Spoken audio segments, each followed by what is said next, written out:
కూటమి సర్కారు వైఫల్యాలపై మరోసారి మండిపడ్డారు వైఎస్ఆర్సీపీ అధినేత వైఎస్ జగన్మోహన్ రెడ్డి. ట్విట్టర్లో సీఎం చంద్రబాబును ట్యాగ్ చేసి ప్రశ్నల వర్షం కురిపించారు. లక్షల కోట్ల బడ్జెట్ ఉన్న రాష్ట్రాన్ని నడుపుతున్న ప్రభుత్వం 5-6 లక్షల మందిని ఉదారంగా ఆదుకోలేని దీనస్థితిలో ఉందా అని ప్రశ్నించారు. ఇంతటి అమానవీయత చంద్రబాబుకు మాత్రమే సాధ్యమవుతుందన్నారు వైఎస్ జగన్. విజయవాడలో వరదలు వచ్చి 8 రోజులు గడుస్తున్నా బాధితులకు ఇప్పటికీ దారి తెన్ను లేదని వైఎస్ జగన్ మండిపడ్డారు. ఇంకా ఆకలి కేకలు వినిపిస్తున్నాయని, అసలు ప్రభుత్వం ఉందా అని ప్రశ్నించారు. వరదల కన్నా ప్రభుత్వ నిర్వాకాల వల్ల నెలకొన్న విషాదం, అసమర్థత వల్ల వచ్చిన నష్టం భారీగా ఉందని విమర్శించారు. ఇంత చేతగానితనమా, ఇంతటి అమానవీయత మీకు మాత్రమే సాధ్యం చంద్రబాబు గారు అంటూ వైఎస్ జగన్ ట్వీట్ చేశారు. మరోవైపు 3 రోజుల్లో 30 సెంటీమీటర్లకు పైగా వర్షం పడటం అసాధారణం ఏమీ కాదన్న వైఎస్ జగన్ గతంలో చాలాసార్లు ఇలా పడిందని వివరించారు.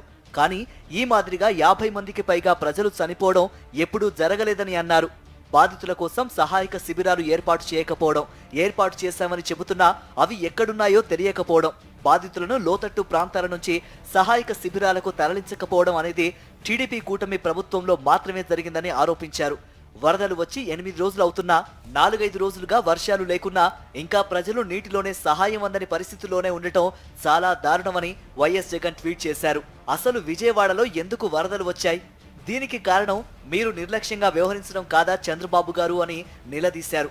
ఆగస్టు 30 నుంచి భారీ వర్షాలు వస్తాయని, భారీగా వరద వస్తుందని ఆగస్టు 28నే అలర్ట్ వచ్చినా అప్పటికే కృష్ణానదిపై ఉన్న జలాశయాలన్నీ పూర్తి సామర్థ్యంతో నిండుగా ఉన్నాయని తెలిసినా, అలాగే పైనుంచి ఇతర రాష్ట్రాల నుంచి భారీగా వరద వస్తుందని సమాచారం ఉన్నా, 2 రోజుల సమయం ఉన్నా చంద్రబాబు పట్టించుకోలేదని ఆగ్రహం వ్యక్తం చేశారు.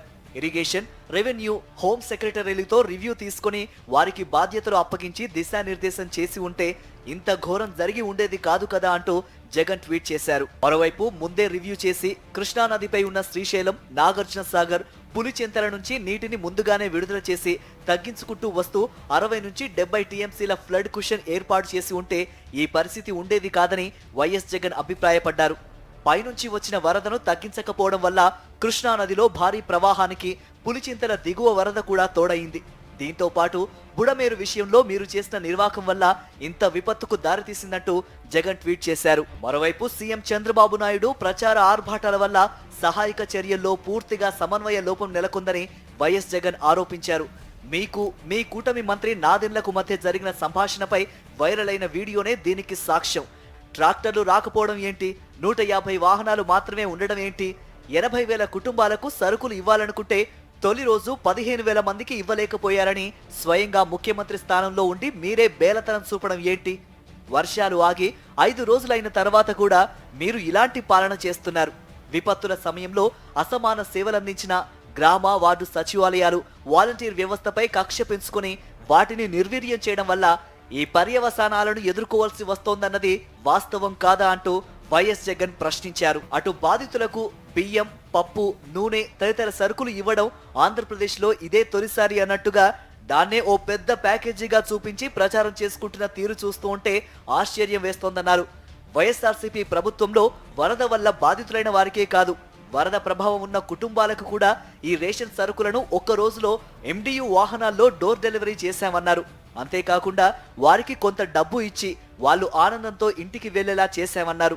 కానీ విజయవాడలో పరిస్థితి ఇంత విషమంగా ఉన్నా ప్రభుత్వం ఇస్తున్న సరుకులు అరాకొరే. తీరా అవి కూడా డోర్ డెలివరీ పద్ధతిలో చేరడం లేదని, తీసుకున్న ఆ కొద్ది మంది ఇళ్ల నుంచి నీళ్లలో నడుచుకుంటూ వచ్చి మోసుకుంటూ వెళ్లాల్సిన పరిస్థితి నెలకొందన్నారు.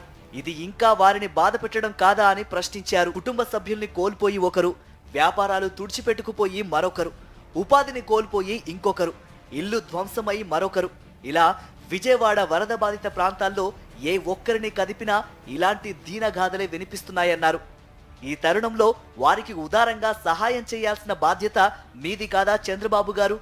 ఒక్క పథకం కూడా అమలు చేయని మీ ప్రభుత్వం వరద బాధితులకు సహాయం చేయడంలో బీద అరుపులు ఎందుకు అని ప్రశ్నించారు. బాధితులు కోలుకునేలా ఉదారంగా తగిన సహాయం చేయాలన్నారు.